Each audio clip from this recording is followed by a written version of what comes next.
Bien, déjenme ahora presentarles un tema que, que yo creo que es también interesante, que es el de cómo podemos utilizar lo que hemos hecho hasta ahora para intentar hacer predicciones o proyecciones de alguna variable de interés. Entonces, supongo que ustedes tienen un modelo para la inflación, por decir algo. Ustedes creen que la inflación depende de la devaluación, depende de la política monetaria, depende de condiciones externas o lo que fuera, de todas las causales que creen que pueden estar detrás de la inflación, y lo que quieren es hacer proyecciones para esta variable. Entonces, ustedes están parados en el periodo T, digamos en el periodo 80, y quieren decir cuál es la proyección de la inflación un periodo adelante. ¿Sí? Entonces, ustedes, por ejemplo, quieren proyectar la variable Y en el periodo T más J, donde J es mayor que cero. ¿Sí? Y ustedes proponen, como proceso que genera los datos para Y, conjeturan que el modelo que está detrás del proceso que genera los datos de Y adopta esta forma. Entonces, depende linealmente de un conjunto de regresores, depende de un vector de parámetros y depende también de la sorpresa o el shock. ¿Ok? Bien. Hay un pequeño problema, no un pequeño, hay muchos problemas que tienen que ver con cómo hacemos proyecciones. Y el problema que tenemos es que obviamente para hacer proyecciones hay cuando menos 4 fuentes de incertidumbre o 4 niveles de incertidumbre que tenemos cuando intentamos hacer proyecciones. El primer nivel de incertidumbre es el nivel de incertidumbre que está dado porque el componente no predecible, este U de acá, no es conocido. Entonces supongan que yo quiero proyectar la inflación de mañana y supongan que yo tuve la suerte de que yo conozco cuáles son todos los determinantes de la inflación de mañana. Y no solo eso, sino que conozco cuáles son los valores efectivos que van a tener todos los determinantes de la inflación de mañana. Entonces conozco todos los X que están detrás de el modelo. Sé cuáles van a ser, sé cuál va a ser la devaluación, cuál va a ser el precio del cobre, cuál va a ser la política monetaria. Conozco todos los determinantes de la inflación de mañana. A su vez, asuman que Dios ha sido muy buen tipo y nos ha dado además los valores de todos los betas. Conocen todos los betas. Pero Dios, siendo buen tipo, no es tan buen tipo. Dios nos da toda esta parte de acá, pero Dios, en el periodo T más J, se va a despertar con un capricho. Entonces, nos va a dar un shock positivo a veces, un shock negativo a veces. ¿De acuerdo? Y por lo tanto, este componente que es no sistemático y no predecible, no lo conocemos en la vida real. Por lo tanto, entonces, aunque nosotros conozcamos todos los valores de los regresores, aunque conozcamos el valor del vector de parámetros, nuestra proyección nunca va a coincidir con el valor efectivamente observado porque va a haber siempre una sorpresa o un componente no sistemático. La inflación no va a ser exactamente igual a lo que predigamos o predecimos porque hay este componente no sistemático. En la vida real, obviamente, no solo no conocemos el componente no sistemático, tampoco conocemos el verdadero valor de beta. Por lo tanto, hay un segundo nivel de incertidumbre, segundo tipo de incertidumbre que tenemos, que es la incertidumbre de parámetros. Entonces, aunque nosotros conozcamos los valores de X del futuro, aunque sepamos cómo es el modelo de acá y tengamos los valores efectivos de X en el futuro, no sabemos cuál es el valor de beta que Dios nos colocó en el camino. Entonces, nosotros tenemos estimadores de beta. Utilizaremos el estimador OLS o algún otro estimador para obtener un estimador de beta. Y con ese estimador de beta creemos que a medida que la muestra va aumentando, este estimador converge al verdadero beta y por lo tanto utilizaremos ese estimador de beta para tratar de predecir lo que va a ocurrir.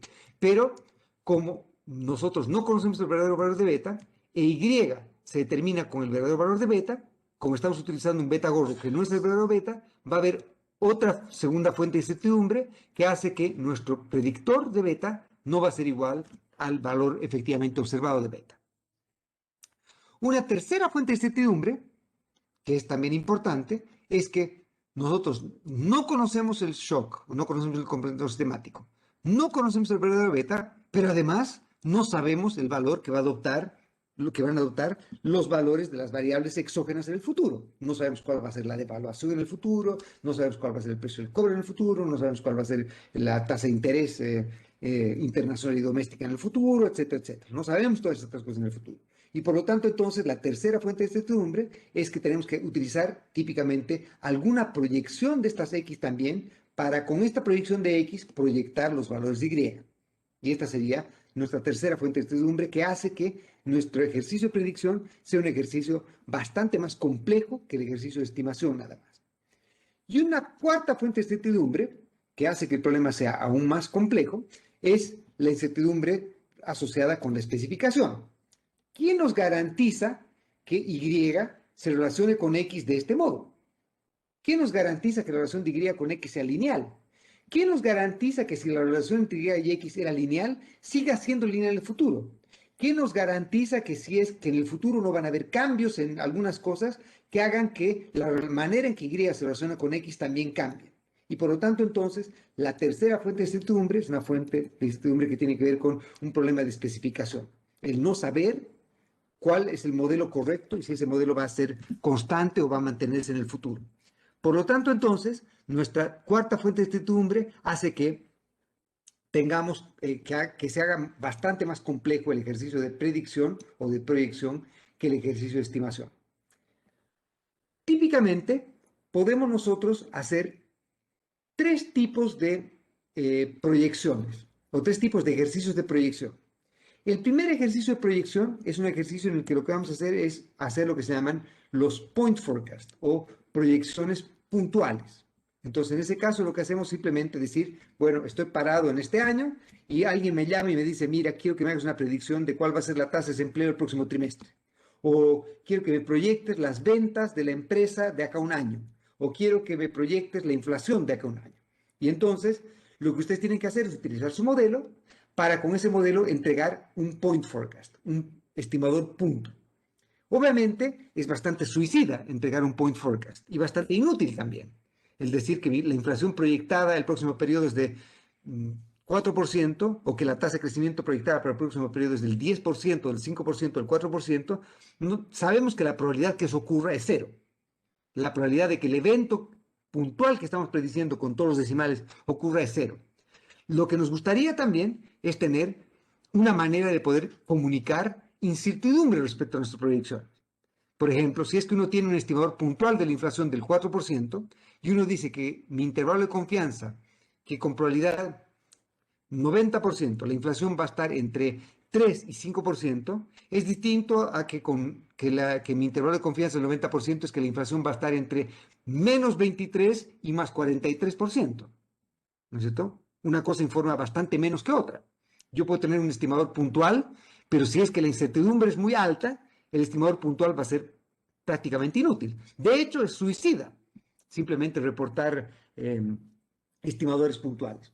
Todos los expertos, entre comillas, que hacen sus predicciones de inflación o de crecimiento, de producción o de tipo de cambio o de tasas de interés o de precio del cobre, y no nos entregan información más que un estimador puntual, nos están entregando un estadígrafo, que típicamente ojalá se han hecho un modelo estadístico o econométrico, es una medida de tendencia central, ojalá óptima, pero no nos están entregando información útil respecto a la incertidumbre de proyección. Entonces, un intervalo de confianza nos entrega eso, nos dice, con tal probabilidad, le damos tal probabilidad a que la inflación esté entre tal valor y tal valor, ¿no es cierto? Por ejemplo.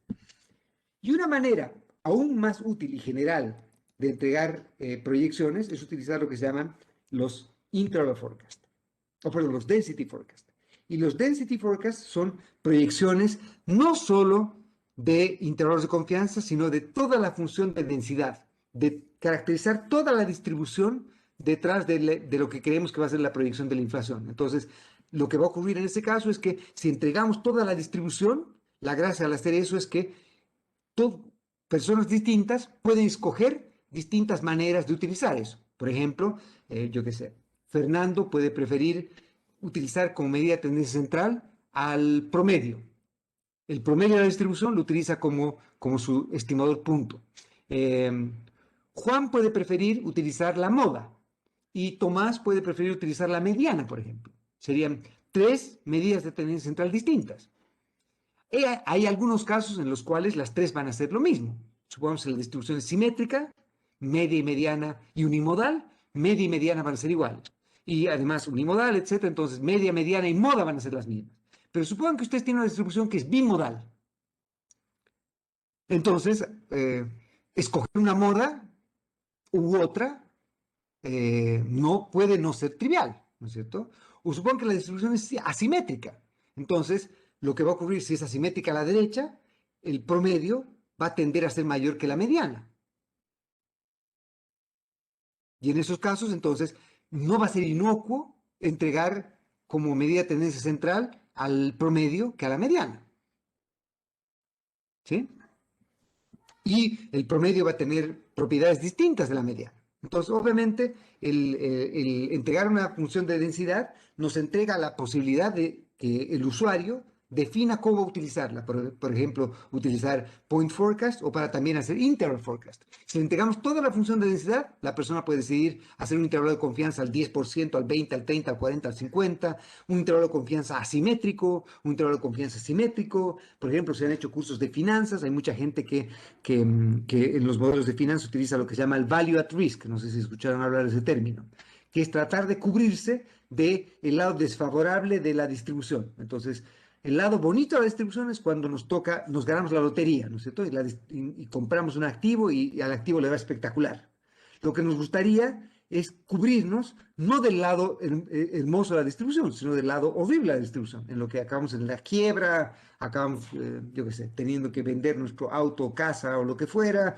Queremos cubrirnos de ese lado de la distribución. Entonces, en esos casos, como tenemos que la función de pérdida es asimétrica, porque lo que nos preocupa es no incurrir en demasiadas pérdidas, entonces nos puede interesar caracterizar un lado o una cola de la distribución más que otro. Y por lo tanto, el entregar una función de densidad nos permite que el usuario pueda utilizarla para tratar de con eso hacer inferencia. ¿Ok?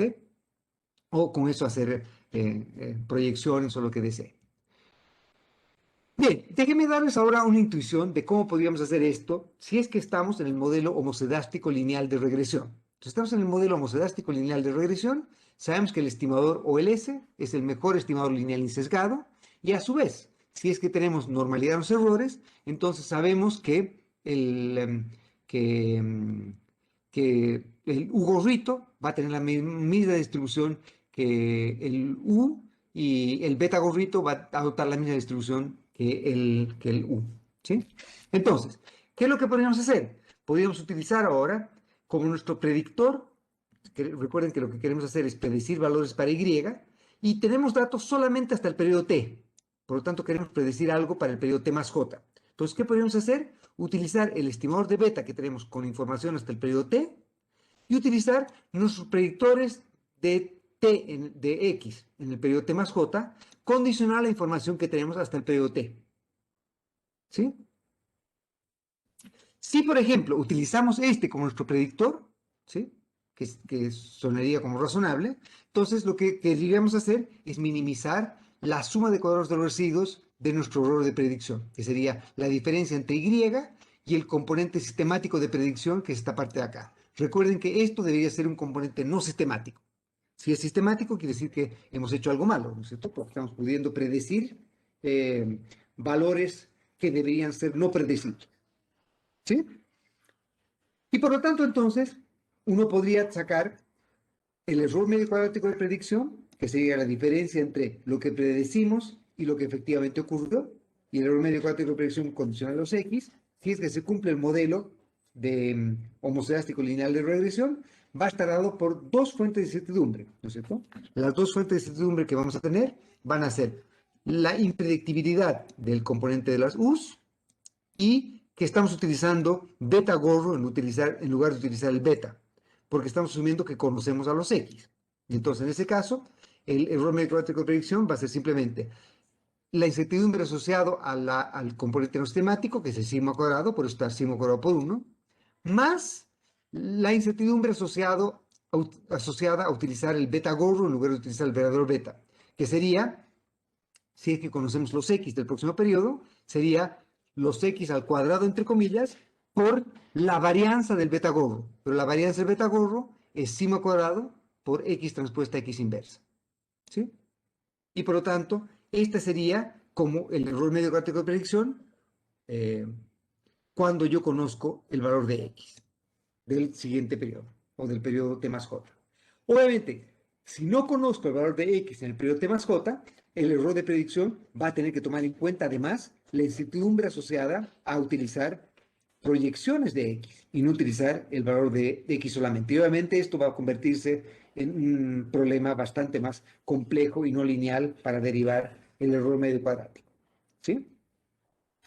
Podríamos pensar que queremos, para construir, por ejemplo, intervalos de confianza para nuestra proyección de Y en el periodo T más J, podríamos usar lo mismo que hemos usado para hacer nuestra predicción de los, o para hacer intervalos de confianza del beta. ¿Sí? Esto que hemos hecho antes, ¿no es cierto? Esto que hemos hecho antes. Sin embargo, acá hay un pequeño gran problema con hacer eso. Y el pequeño gran problema es que la distribución de Y en el periodo T más J va a depender, como hemos dicho antes, de la distribución de U. ¿Sí? Si los U's tienen una distribución normal, los Y van a tener una distribución normal. Pero si los U's tienen, por ejemplo, una distribución asimétrica, los Y también van a tener una distribución asimétrica. Por lo tanto, entonces, no es correcto para hacer intervalos de confianza en proyecciones, hacer el valor predicho más menos z veces el estimador de la desviación estándar o el error medio cuadrático de predicción. ¿Por qué? Porque estamos asumiendo que la distribución de los Y es simétrica. Y puede ser que la distribución de los Y no sea simétrica, porque la distribución de los U's puede no ser simétrica. ¿Me sigue? Y por lo tanto, entonces, construir intervalos de confianza, si no conozco la distribución de los U's, puede ser un ejercicio bastante más complejo que simplemente utilizar lo que hemos discutido para hacer intervalos de confianza en estimadores del vector de parámetros. ¿Sí? Bien, y en el fondo lo que estamos diciendo con esto es simplemente lo siguiente. Supongamos que yo tengo una relación entre Y y X. Entonces acá tengo las Y, acá tengo los X, ¿no es cierto? Y acá tengo una relación, una recta que me relaciona Y con X. Entonces lo que estoy utilizando es la recta de regresión de Y con X para decir cuál debería ser el valor que yo predigo para Y condicional a un valor de X. Entonces, si es que, por ejemplo, los U fuesen normales y por lo tanto los Y fuesen normales, entonces lo que yo haría es construir una distribución en torno al valor de X predicho por mi estimador OLS, y el intervalo de confianza va a tomar en cuenta todas las fuentes de incertidumbre que hemos discutido antes. Incertidumbre de parámetros, incertidumbre de, de, el componente no sistemático y eventualmente también incertidumbre en las X. Obviamente no está tomando en cuenta el cuarto nivel de incertidumbre, que es incertidumbre en especificación, y vamos a tratar de discutir algo respecto a eso un poco más tarde también. ¿Ok?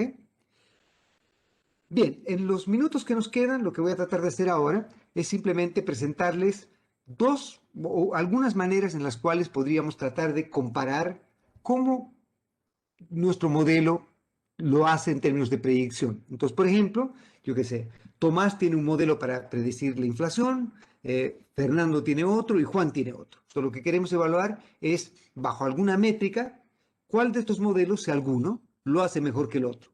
Una manera de tratar de hacer eso es tratar de comparar los errores de predicción de cada uno de los modelos. Entonces, lo que hacemos es, por ejemplo, Tomás estima su modelo y nos entrega una predicción para el modelo. Y comparamos el valor predicho que dijo Tomás contra el valor efectivo. ¿Sí? Luego le damos un dato más a Tomás. Tomás vuelve a estimar el modelo y vuelve a proyectar un periodo adelante. Y luego de proyectar un periodo adelante, comparamos lo que ocurrió contra lo que Juan predijo, condicional la información que tenía hasta antes de ese periodo, que debería haber sido el valor de Y. Y así entonces tenemos una secuencia de errores de predicción. Por lo tanto, entonces podríamos utilizar, por ejemplo, el error medio cuadrático de predicción. Entonces tenemos J predicciones, J grande predicciones, entonces hemos hecho una predicción para 1990, 91, 92, 93, 94, 95, 96, etc. Y recuerden que todo esto tienen que ser predicciones fuera de muestra. Fuera de muestra quiere decir que tenemos que, por ejemplo, para obtener la predicción para el año 90, tenemos que utilizar, no hacer trampa de utilizar datos hasta 1990, sino utilizar solamente los datos hasta 1989 y predecir el valor para 1990 condicional a la información que tenemos solamente hasta 1989. Para el año 91 utilizamos los datos hasta el 90 y hacemos una predicción para el 91. Para el 92 y así sucesivamente. Entonces, lo que tenemos son errores de predicción condicional a la información que tenemos hasta el periodo de predicción. Y con esto tenemos errores de predicción fuera de muestra. Y podemos calcular con esto el error medio cuadrático de predicción, que sería esta parte de acá. Y si sacamos la raíz cuadrada a eso, es lo que se llama la raíz del error medio cuadrático de predicción. ¿Sí? Entonces podríamos comparar la raíz del error medio cuadrático de predicción de lo que hace Tomás con lo que hace Juan, con lo que hace Fernando. ¿Sí? O podríamos, y esto podría ser una manera más eficiente de comparar errores de predicción, si es que, por ejemplo, la distribución de Y es muy asimétrica, si la distribución es muy asimétrica, las funciones de pérdida cuadráticas son muy influenciables por observaciones extremas y por lo tanto van a depender mucho de una observación extrema. Entonces, una manera en la que podríamos tratar de evaluar errores de predicción en distribuciones que son asimétricas, por ejemplo, es utilizar, en lugar de una función de pérdida cuadrática, utilizar una función de pérdida en desviaciones en valor absoluto. Y esta es la que se llama la mean absolute error, ¿no es cierto? El error, el promedio de errores en absolutos, en valor absoluto. ¿Sí? ¿Ok? Y podríamos utilizar entonces, ya sea el error medio cuadrático, ya sea el mean absolute error, o utilizar estadísticos como el estadístico de la U de Tail, por ejemplo. Lo que hace es compara los errores de predicción por este lado, que sería el error cuadrático de predicción, lo compara con la varianza de la Y. Entonces esto es algo que está libre de escala de los Y. ¿Sí? Entre comillas, como que estandariza esto. ¿Sí? Podríamos hacer lo mismo, pero en lugar de evaluar la trayectoria de los Y, evaluar el cambio en los Y en el tiempo, evaluar el cambio en el comportamiento. Y este estadístico puede ser útil para, por ejemplo, cuando tenemos quiebres estructurales. Entonces, lo que ocurre en esos casos es que si nuestro modelo no está detectando un quiebre estructural, va a empezar a sistemáticamente predecir por arriba o por abajo de lo que está ocurriendo. ¿Sí? Y el estadístico de Tail nos sirve para hacer eso. Finalmente, una manera en la que yo puedo, y esta es la manera un poquito más objetiva de tratar de comparar modelos, es utilizar un test para evaluar si es que mi modelo domina estadísticamente al modelo de Tomás o al de Fernando o al de Juan. Entonces, la manera en que yo hago eso es defino la función de pérdida, por ejemplo, si va a ser una función de pérdida cuadrática o va a ser una función de pérdida en valor absoluto, y lo que hago es comparar la función de pérdida cuadrática, por ejemplo, los cuadrados de los errores del modelo de Juan con los cuadrados de los errores del modelo de Tomás. Entonces quiero comparar si los errores cuadráticos de Tomás son dominados por los errores cuadráticos de Juan. Entonces, si ese fuese el caso, el promedio de la diferencia de los errores debiese ser positiva si es que los errores del modelo 2 son menores que los errores de acá. Y quiero hacer un test de una cola entonces. Y el test de una cola lo que hace es evaluar justamente eso. Si los errores de predicción de un modelo dominan a los de otro. Entonces hago un test de una cola para testear si Juan domina a Pedro o a Tomás, ¿no es cierto? O a Fernando. Y si rechazo esa hipótesis nula, entonces Juan no es dominado por Tomás. Y después doy la vuelta al test para evaluar si es que Tomás domina a Juan o Juan domina a Tomás. Y evalúo si es que eso ocurre. Entonces, lo que debiese ocurrir es que, por ejemplo, el mejor modelo debiese dominar a los demás, es decir, debiese traer errores sistemáticamente menores que los demás y no debe ser dominado por el otro. Y la manera de compararlo, entonces, es hacer un test de diferencia de medias, de errores, y sacar la desviación estándar o un estimador de la desviación estándar de esta varianza de los errores. Esto no es tan simple de hacer. Utiliza una matriz de varianza y covarianzas que se llama la matriz de varianza y covarianzas HAC. Y probablemente se las voy a presentar un poquito más tarde. ¿Ok? Pero este es el test que se llama el test de Dibuli-Mariano y hay variantes que son refinamientos de muestras pequeñas, que por ejemplo está este Harvey, Leybourne y Newbold, que lo que hacen es utilizan el test de Dibuli-Mariano y ajustan esto por grados de libertad para hacer el test mejor en muestras pequeñas. ¿Ok?